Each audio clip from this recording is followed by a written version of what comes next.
Live alert में हम एक बार फिर से हाजिर हैं। आगे बढ़ते हैं, बात मुख्यमंत्री योगी आदित्यनाथ के प्रयागराज दौरे के दूसरे दिन की। आज दूसरा दिन है उनके दौरे का। कल वो प्रयागराज पहुंचे थे तैयारियों का जायजा लेने के लिए और आज सीएम योगी सुबह 10:20 के करीब सेक्टर 7 में कैलाशपुरी पूर्वी पटरी पर उत्तर प्रदेश पवेलियन प्रदर्शनी का उद्घाटन करेंगे।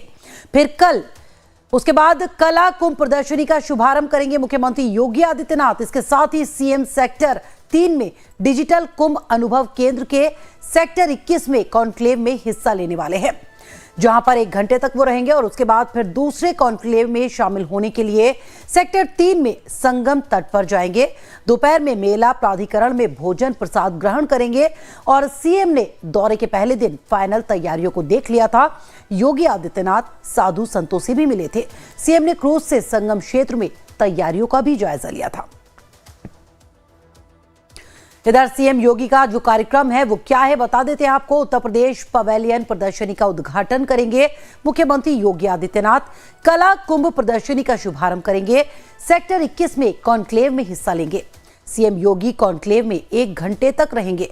दूसरे कॉन्क्लेव में शामिल होने संगम तट पर जाएंगे सीएम योगी और दोपहर में मेला प्राधिकरण में भोजन प्रसाद ग्रहण करेंगे। लगभग 2 बजे हेलीकॉप्टर से लखनऊ के लिए रवाना हो जाएंगे। तो 2 दिन के दौरे पर पहुंचे थे और आज उनके दौरे का दूसरा दिन है। महाकुंभ की खास बातों का अगर हम जिक्र करें तो वो क्या है बता देते हैं आपको। करीब 40 करोड़ से ज्यादा लोगों के आने का अनुमान जताया जा रहा है। महाकुंभ में 10 से ज्यादा देशों के राष्ट्राध्यक्ष यहां पर आएंगे। 13 अखाड़ों के प्रमुख धर्मगुरु 2 महीने तक यहां पर रहेंगे। राष्ट्रपति, प्रधानमंत्री समेत हर मंत्री इसमें शामिल होंगे। तो महाकुंभ की ये खास बातें, कब होगा अमृत स्नान वो आपको बता देते हैं। पहला जो होगा वो 13 जनवरी को पौष पूर्णिमा के मौके पर होगा। उसके बाद 14 जनवरी यानी मकर संक्रांति के मौके पर दूसरा अमृत स्नान होगा। उसके बाद की अगर हम बात करें तो 29 जनवरी को मौनी अमावस्या के दिन पर यह अमृत स्नान होगा। उसके बाद 3 फरवरी बसंत पंचमी को होगा।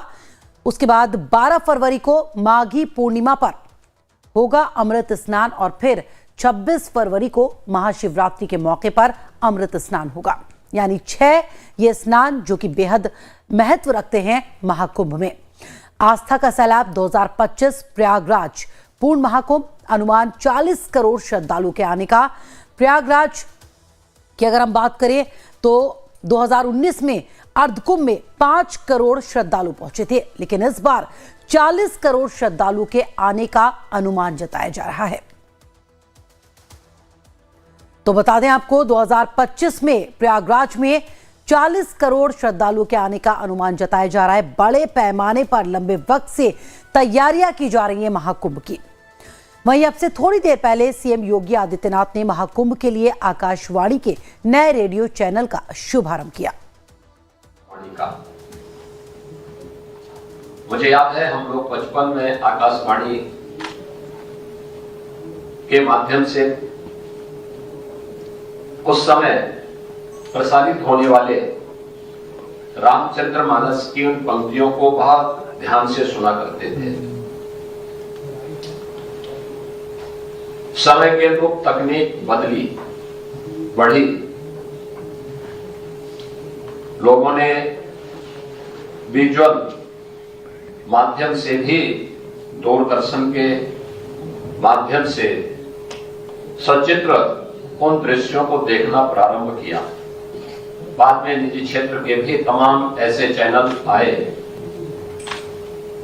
लेकिन समय की इस प्रतिस्पर्धा के अनुरूप अपने आप को तैयार करना और दूर दराज के क्षेत्रों में जहां पे कनेक्टिविटी के इश्यू होते हैं वहां पर बहुत सारी ऐसी चैलेंजेस थी। उन चैलेंजेस को भी ध्यान में रखते हुए एफएम चैनल ने, प्रसार भारती के एफएम चैनल ने 2013 में भी, 2019 में भी और आज जब महाकुंभ के इस आयोजन के हम साक्षी बन रहे हैं, इस अवसर पर भी कुंभवाणी के नाम पर इस विशेष एफएम चैनल को यहाँ पे शुभारंभ करने की कार्रवाई प्रारंभ की है। मैं इसके लिए उत्तर प्रदेश सरकार की ओर से प्रसार भारती को हृदय से धन्यवाद देता हूं। सबसे बड़ी बात यह है कि जो महाकुंभ है ये केवल एक आयोजन नहीं है, बल्कि सनातन गौरव और गर्व का एक महा आयोजन है, एक महासमागम है। जिसको सनातन धर्म के गौरव और गरिमा को देखना हो तो वह कुंभ का दर्शन करे, कुंभ में आकर के अवलोकन करे। जो लोग एक संकीर्ण दृष्टि से सनातन धर्म को देखते हैं, यहाँ पे आपस में सांप्रदायिक मतभेद है, भेदभाव है या छुआछूत और अस्पृश्यता के आधार पर समाज को बांटने का काम करते हैं, उन लोगों को आकर के देखना चाहिए कि यहाँ न पंथ का भेद है, न जाति का भेद है, न छुआछूत है, न कोई लिंग का भेद है। सभी पंथ और संप्रदाय एक साथ एक ही संगम पर स्नान करते हैं। सभी जातियां, न जाति का भेद है, न मत और संप्रदाय का कोई भेद है और न ही लिंग का कोई भेद है। सभी लोग एक जगह आकर के आस्था की डुबकी लगा करके प्रयागराज के माध्यम से उस संदेश को, सनातन गर्व के प्रतीक इस संदेश को पूरे देश और पूरी दुनिया तक लेके जाते हैं। एक आध्यात्मिक संदेश है। आध्यात्मिक संदेश प्रयागराज के बारे में तो कहा जाता है। इस अवसर पर पूरी दुनिया, पूरा विश्व एक नीड के रूप में, यानी एक घोंसले के रूप में यहाँ पर देखने को मिलता है। दुनिया के भी बहुत सारे लोग, बहुत सारे श्रद्धालु, आपने प्रयागराज मेले के अंदर देखा होगा, अभी से उनका आगमन शुरू हुआ है। वे देखना चाहते हैं अध्यात्म की गहराइयों में, उन्हें डुबकी लगाने और उसके रहस्य को समझने के लिए उन लोगों के द्वारा भी से प्रयास प्रारंभ किए गए हैं। एक अद्भुत क्षण है और उस अद्भुत क्षण का मौका प्रसार भारती ने कुंभवाणी के रूप में प्रस्तुत करने का प्रयास किया है। यानी पूरे दिन भर का प्रातः काल ब्रह्म मुहूर्त से लेकर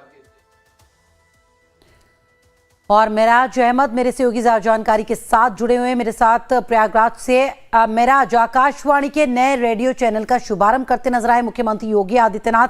आज के अगर पूरे कार्यक्रम की उनकी बात करें तो दूसरा दिन है आज उनके इस दौरे का, क्या कुछ रहने वाला है, क्या तैयारियां की गई थी इसके लिए?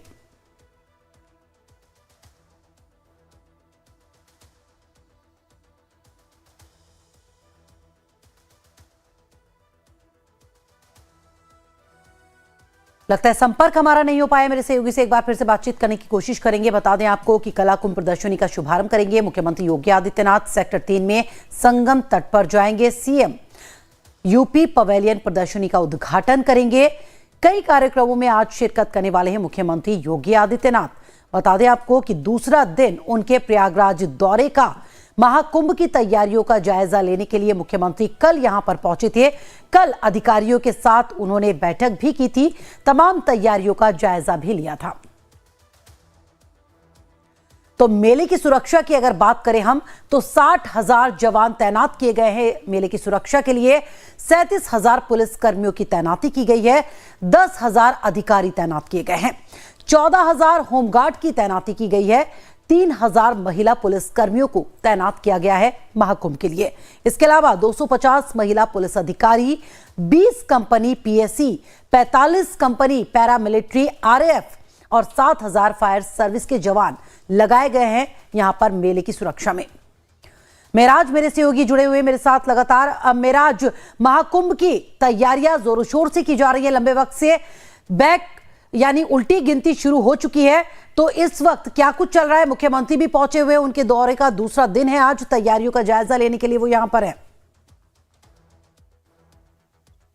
भरा एक चीज बता दें आपको कि गौतम मुख्यमंत्री योगी आदित्यनाथ कुंभ मेले को लेकर बहुत ही संजीदा है और उन्होंने साफ लफ्जों में कहा है कि ये कुंभ, महाकुंभ जो है अमृत कुंभ है और इसको लेकर उन्होंने लगातार ये अब उनकी 6वीं जो है यहाँ पे दौरा है। 2 दिनों से ये यहाँ पे डेरा डाले हुए हैं पूरा एक एक चीजें बारीकी से देख रहे हैं, कहाँ कमियां हैं, अधिकारियों को गाइड कर रहे हैं कि जो जो कमियां हैं उसे पूरी की जाए। यहाँ तक कि 13 अखाड़ों में जाकर महंतों से, महामंडलेश्वरों से मिलकर उनसे बातें कर रहे हैं कि जो कमियां हैं वो बताई जाए, वो उनसे सुनते हैं, उसके बाद अधिकारियों को उस चीज के लिए गाइड करते हैं कि ये आपको करना है। तो इस तरह से मुख्यमंत्री योगी आदित्यनाथ, फिलहाल शुक्रिया जानकारी देने के लिए। यानी मुख्यमंत्री किसी भी तरह की कोई कमी बर्दाश्त करने के मूड में नहीं है, शायद इसलिए अधिकारियों के पास जाकर बार बार उनसे तैयारियों का वो जायजा ले रहे हैं, तैयारियों की जानकारी ले रहे हैं। लाइव टाइम्स पर खबरों का सफर लगातार जारी है, बने रहिए हमारे साथ।